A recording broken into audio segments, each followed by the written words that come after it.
Team India T20 జట్టు కెప్టెన్గా శ్రేయాస్ అయ్యర్ నియామకం భారత టీ20 క్రికెట్లో సరికొత్త సమీకరణలకు తెరపైకి వస్తున్నాయి.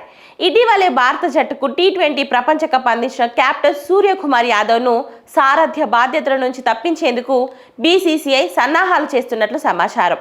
అతని స్థానంలో యువ మిడిల్ ఆర్డర్ బ్యాటర్ శ్రేయాస్ అయ్యర్ను కొత్త టీ20 కెప్టెన్గా ఎంపిక చేయాలని బోర్డు భావిస్తుంది. గురువారం జరిగిన బీసీసీఐ అపెక్స్ కౌన్సిల్ సమావేశంలో ఈ మార్పులపై సుదీర్ఘంగా చర్చించారు. శనివారం జరగబోయే సెలక్షన్ కమిటీ సమావేశంలో శ్రేయాస్ అయ్యర్ పేరు కూడా భాగం కానుండడంతో అతని నియామకం దాదాపు ఖాయమైనట్లు తెలుస్తుంది. 2023 డిసెంబర్ తర్వాత భారత టీ20 జట్టులో స్థానం కోల్పోయిన శ్రేయాస్ అయ్యర్ ఇటీవల ముగిసిన ఐపీఎల్ 2026 సీజన్లో పంజాబ్ కింగ్స్ తరపున అద్భుత ఫామ్ చాటాడు.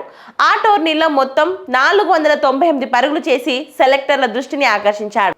ఈ నిలకడైన ప్రదర్శనను పరిగణలోకి తీసుకొని అతనికి ఏకంగా జట్టు పగ్గాలు అప్పగించాలని సెలక్షన్ కమిటీ యోచిస్తుందట. రాబోయే ఐర్లాండ్, ఇంగ్లాండ్ సిరీస్లలో భారత్ శ్రేయాస్ అయ్యర్ నాయకత్వంలోనే బరిలోకి దిగే అవకాశం ఉంది. ఇందులో భాగంగా జూన్ 26, 28 తేదీలలో ఐర్లాండ్తో టీమిండియా 2 టీ20 మ్యాచ్లు ఆడనుంది.